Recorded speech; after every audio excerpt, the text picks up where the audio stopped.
हमारे चैनल को सब्सक्राइब कर बेल आइकन जरूर प्रेस करें हमारी न्यू वीडियो सबसे पहले देखने के लिए। तो छोटा बच्चा उसको बाहर बैठा के, अच्छा पढ़ाई में इतनी रुचि कि बाहर बैठ के इतना ध्यान से पढ़ता है। एक बार मास्टर ने इनको बोला, इधर आओ, ये ब्लैक बोर्ड पे सवाल तो सॉल्व करके दिखाओ।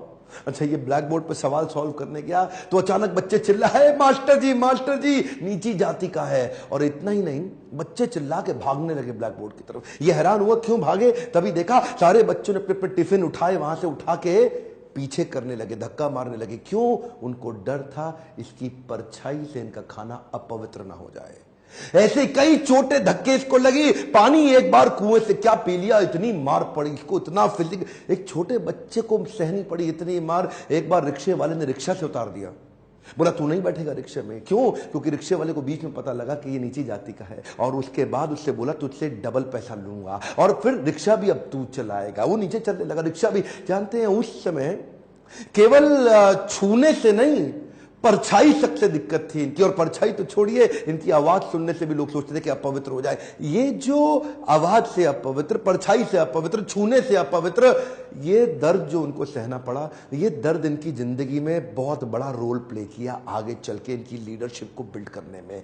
जानते हैं, संस्कृत नहीं पढ़ाई जा रही थी, बोलते संस्कृत तो ब्राह्मणों के पढ़ने के लिए, तेरे पढ़ने के लिए तो है नहीं, स्कूल से निकाल दिया जाता। तो सायाजी महाराज गायकवाड़ नाम के एक राजा वहीं हुआ करते थे, जिन्होंने इसकी तकलीफ को समझा और वो इनकी तकलीफों को पहचानते थे। बहरहाल इनकी पढ़ने की इतनी इच्छा को देख के उन्होंने इसको स्पॉन्सर किया, स्कॉलरशिप दी, ताकि ये जाके वेस्ट में लंबी पढ़ाई कर सकें। देखिए ध्यान दीजिए, बात आज की नहीं है, बात 110 साल पुरानी है। 1908 1909 उस समय एक कौन सबसे निचले पायदान से उठा हुआ महार जात का लड़का जाकर के इंटर करके आया इंग्लिश में मुंबई से। उसके बाद वही बीए करी, पॉलिटिकल साइंस और इकोनॉमिक्स में। रुका नहीं, तुम मुझको यहां नहीं पढ़ने दोगे, मैं जाऊंगा दुनिया की बेस्ट यूनिवर्सिटी में, रोक के तो दिखाओ। और वही स्कॉलरशिप लेकर के निकल गया न्यूयॉर्क, कोलंबिया यूनिवर्सिटी जाकर के उसने पहले तो एमए करी, पॉलिटिकल साइंस, इकोनॉमिक्स, हिस्ट्री और सोशियोलॉजी में। उसके बाद पीएचडी करने निकला। यहां नहीं रुका,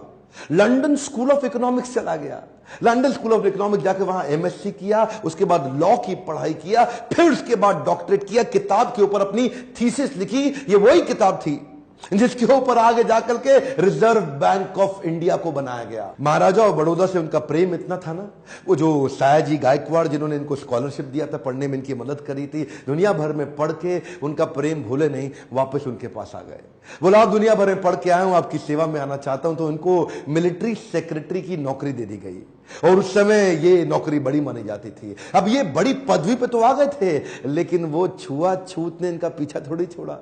वहां भी जो सरकारी पियोन होता था ना, वो उनको फाइल दूर से फेंक के दिया करता था। बोला तू नीच जात का है, आज गद्दी पे बैठ गया तो क्या, दूर से फाइल फेंकते थे, उसके पास नहीं जाते थे। उनको खाने के लिए बोलते थे बाहर जाके खा। आज भी वो कुएं से पानी नहीं पी सकते थे, इतनी एग्जॉल्टेड पोजीशन पे। बाबा साहब अंबेडकर की तकलीफों का सिलसिला थमा थोड़े ही। अभी तो रमाबाई जिनसे उनका विवाह हुआ था, उनके साथ उनकी 5 संतानें हुई, लेकिन 4 संतानें एक के बाद एक इलाज की सुविधा ठीक से ना मिल पाने के कारण उनके जीवन से चलती चली गई। 4 बच्चों का देहांत हुआ, एक बच्चा बचा, लेकिन पत्नी भी आगे चल के लंबा साथ नहीं दे पाई, वो भी लंबी बीमारी के चलते उनका भी देहांत हो गया। बाबा साहब अंबेडकर, जो अब इस समय कोई भी आदमी टूट सकता था, जिसका अपना स्वाभिमान ही खत्म हो जाए, लेकिन ये क्या किए, ये साथ साथ अपने देश के लिए लड़ते रहे और घर की तकलीफों से अपने आप को रुकने नहीं दिया। सत्याग्रह पे निकल गए। 1927 के इस महान सत्याग्रह में ये जिद पे अड़ गए कि सब दलितों को कुएं से पानी पीने का अधिकार दिला के रहूंगा। सार्वजनिक स्थान है, किसी का प्राइवेट नहीं है, जो सरकारी स्थान है, वहां पे एक इंसान दूसरे के साथ पानी क्यों ना पी सके। देखिए गलत तो एक्चुअली हो रहा था। जो दलित औरतें थी ना, उनको साड़ी भी पहनने का, पांव को ढक के उठा के साड़ी पहननी पड़ती थी। इन्होंने पहली बार अधिकार दिलाया, पूरी नीचे तक आम औरतों की तरह पांव को ढक के साड़ी पहनने का अधिकार। उसके बाद बोले कम्युनल इलेक्टोरेट की मांग कर दी इन्होंने। कम्युनल इलेक्टोरेट में ये चाहते थे कि कम्युनिटी के आधार पे हमारी वोटिंग की सुविधा अलग हो। उसमें थोड़ा गांधी जी अड़ गए, क्योंकि गांधी जी जानते थे कि ये अंग्रेज लोग मिल करके हमारी सारी जातियों को तोड़ के अलग कराना चाहते। गांधी जी ने इनको समझाया। देखो क्या बोले अंबेडकर जी, मैं आपको रिजर्वेशन दिला दूंगा, मैं आपको बाकी सब मदद करूंगा, सब करूंगा, लेकिन अलग नहीं करते। अब जातियों के आधार पर अगर देश को अलग किया तो मुझे स्वतंत्रता नहीं मिल पाएगी, मैं अंग्रेजों से लड़ नहीं पाऊंगा। मेरे साथ खड़े होकर मेरी ताकत बनो। वो जब अंबेडकर नहीं माने तो गांधी जी ने फिर उनको रिक्वेस्ट की और उसके बाद अनशन पे बैठ गए गांधी जी। बहरहाल अंबेडकर उस समय उनके सामने बड़ी दुविधा आ गई। वो सोचे एक तरफ मेरी अपनी जाति के लोग, मैं उनकी मदद करूं, और एक तरफ देश में आंदोलन लड़ रहे हैं गांधी, उनका जीवन, इनके जीवन का त्याग ना हो जाए, कहीं ऐसा जीवन ना खत्म हो जाए। उन्होंने गांधी जी को समझाया, बोला ठीक है आप अपना अनशन छोड़िए। पूना पैक्ट वहां साइन किया गया और पूना पैक्ट जब साइन किया उस समय इन्होंने रिजर्वेशन तो कम से कम कंट्रोल में कर लिया। The evolution of provincial finance in British India नाम की इनकी किताब, द प्रॉब्लम ऑफ रूपी नाम की 2 किताबें जिसके आधार पे आरबीआई की स्थापना हुई।